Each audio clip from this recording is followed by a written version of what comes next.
علم نجوم سیکھنا پیش گوئی کرنا کیسا ہے؟ علم نجوم سیکھنا غلط ہے یا اس پر یقین رکھنا غلط ہے؟ نیز یہ جو پیش گوئیاں کی جاتی ہیں کیا یہ صحیح ہے؟ اسی طرح استخارہ کر کے جو پیش گوئی کی جاتی ہے اس کا بھی حکم بتا دیں۔ منصور صاحب بہاولپور سے۔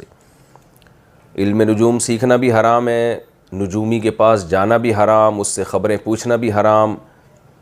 نبی صلی اللہ علیہ وسلم نے تو فرمایا کہ جو علم نجومیوں کے پاس آئے گا تو اس نے اللہ کا انکار کیا، یعنی اس کتاب کا انکار کیا جو اللہ نے نازل کی ہے، کیونکہ اللہ کہتا ہے غیب کا علم اللہ کے سوا کسی کو بھی نہیں ہے۔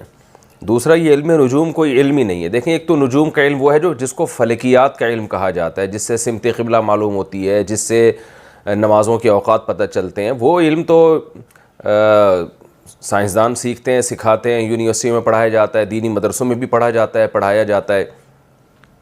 لیکن یہ جو علم نجوم ہے نا، ستارے دیکھ کے اندازہ لگانا اگلا ہفتہ ایسا رہے گا، تو ان کو بیچاروں کو خود بھی نہیں پتہ ہوتا ان کا اپنا ہفتہ کیسا رہے گا۔ تو ستاروں کا کوئی اثرات نہیں ہے انسانی زندگی کے فیوچر سے، مستقبل سے۔ مستقبل کا علم اللہ کے سوا کسی کے پاس نہیں ہے، حتیٰ کہ کسی مقرب فرشتے، کسی مقرب نبی کو بھی اللہ نے یہ علم نہیں دیا۔ تو یہ خالصتاً اللہ کے پاس ہے، لہذا اس علم پر یقین رکھنا غلط نہیں ہے، شرک ہے، گناہ کی بات ہے۔ رہا یہ مسئلہ کہ جی استخارہ کر کے جو پیش گوئی کی جاتی ہے اس کا حکم بتا دیں، تو استخارہ کر کے تو کوئی پیش گوئی ہو ہی نہیں سکتی، کیونکہ استخارے میں تو دعا ہے، اے اللہ یہ کام تیرے علم میں میرے لیے بہتر ہے تو کر دے۔ یہ جو دعا مانگی جاتی ہے نا استخارے میں، اللہم ان کنت تعلم ان هذا الامر خیر لی فی دینی ومعاشی وعاقبت امری فاقدرہ لی ویسرہ لی ثم بارک لی فی۔ اے اللہ تیرے علم میں یہ کام اگر میرے لیے بہتر ہے تو مقدر کر دے، یعنی ہو جائے بس یہ کام، اور میرا دل ادھر ہی چلا جائے بس، اور اگر یہ بہتر نہیں ہے تو اس کو ہٹا دے، یعنی گویا میں کرنا بھی چاہوں تو نہ ہو سکے۔ تو یہ دعا ہے، اس میں اللہ سے مشورہ نہیں ہے۔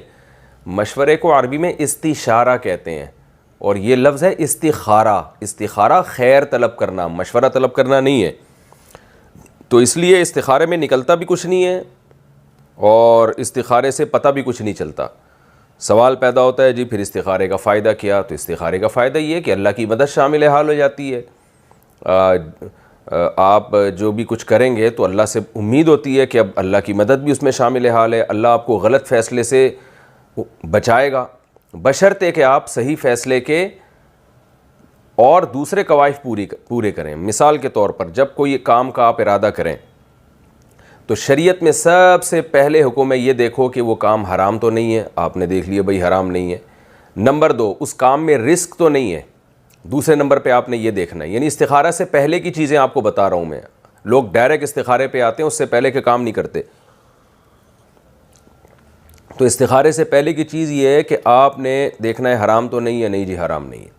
دوسری بات یہ کہ رزق تو نہیں ہے اس میں، رزق سے مراد زیادہ خطرہ۔ مثال کے طور پر کوئی ایسا بزنس آپ کرنا چاہ رہے ہیں کہ اس میں پروفٹ بہت زیادہ ہے، لیکن اس بات کا بھی خطرہ ہے کہ آپ کا بالکل ہی دیوالیہ ہو جائے گا۔ آپ ایسی جگہ نکاح کرنا چاہتے ہیں جس لڑکی کا آپ کو پتہ ہی نہیں ہے، اب آپ دپل ہے کہ یا تو بہت اچھا رشتہ نکل آئے گا یا ایسا نہ ہو کہ بالکل ہی گلے پڑ جائے۔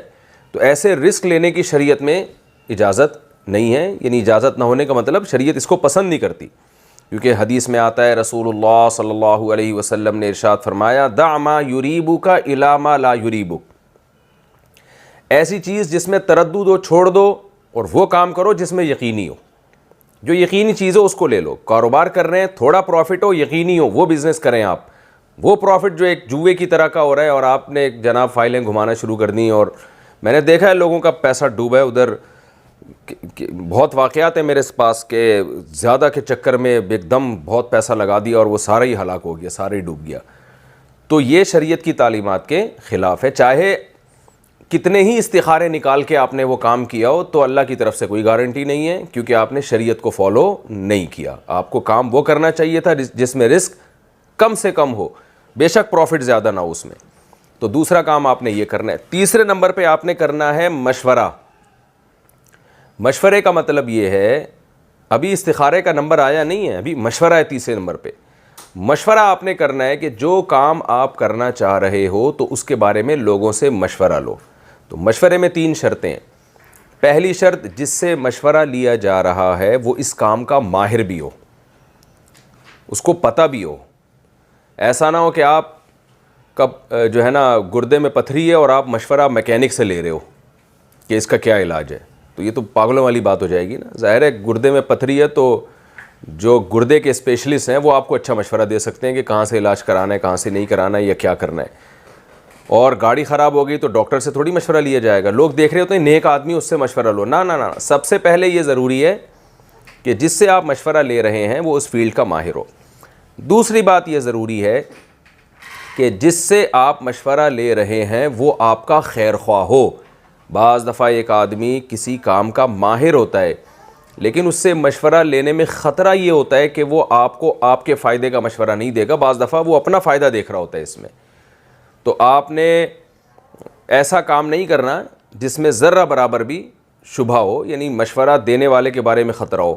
مثال کے طور پر لوگ مشورہ لے رہے ہوتے ہیں اپنی بیٹی کے رشتے کے بارے میں اپنے داماد سے, دوسرے داماد سے مشورہ لے رہے ہوتے ہیں. اگر وہ نیک ہے, آپ کو یقین ہے کہ یہ ہمارا خیر خواہ ہے, پھر تو مشورہ لیں. لیکن اس بات کا خطرہ ہوتا ہے کہ عام طور پہ داماد یہ نہیں چاہتا کہ میرے اس گھر میں مجھ سے اچھا کوئی دوسرا آ جائے, وہ جیلسی کا شکار ہونے کا خطرہ ہوتا ہے. تو اس طرح کی کنڈیشن میں پھر مشورہ لینا نہیں چاہیے. تو میں ان دامادوں کی بات کر رہا ہوں جو اس وقت یہ مسائل کا سیشن نہیں سن رہے. تو یعنی دوسری شرط کیا ہوئی, مشورہ اس سے لینا ہے جس کے بارے میں آپ کو 100% اطمینان ہو کہ یہ خیر خواہ ہے, یہ مجھے وہ مشورہ دے گا جس میں میرا فائدہ ہو.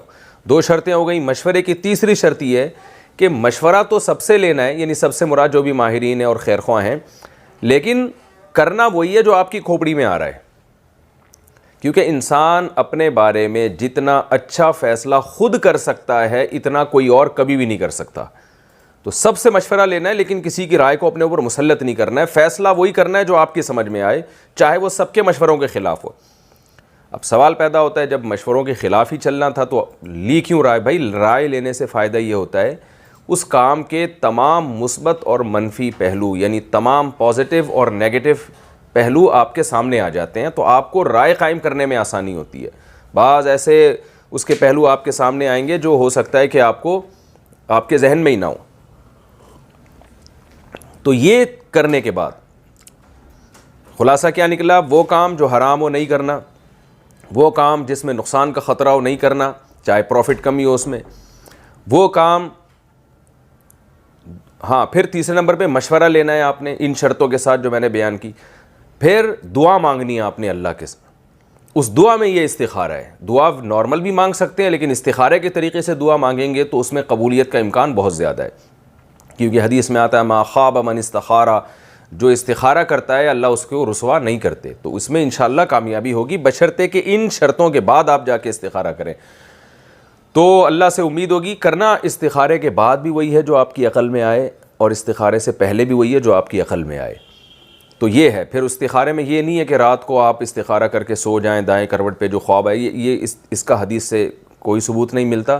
تو بس 2 رکعت پڑھ کے آپ نے دعا مانگنی ہے, استخارے کی مخصوص دعا جس میں آتا ہے کہ اللہم ان کنت تعلم ان ھذا الامر نے آپ نے اس کام کو سوچنا ہے.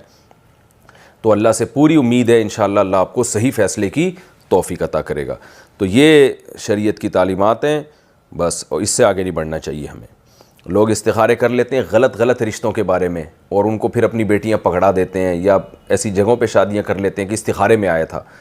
تو استخارے میں اللہ کی طرف سے کوئی گارنٹی نہیں ہے اگر آپ ان قوائف کو پورا کیے بغیر استخارہ کرتے ہیں.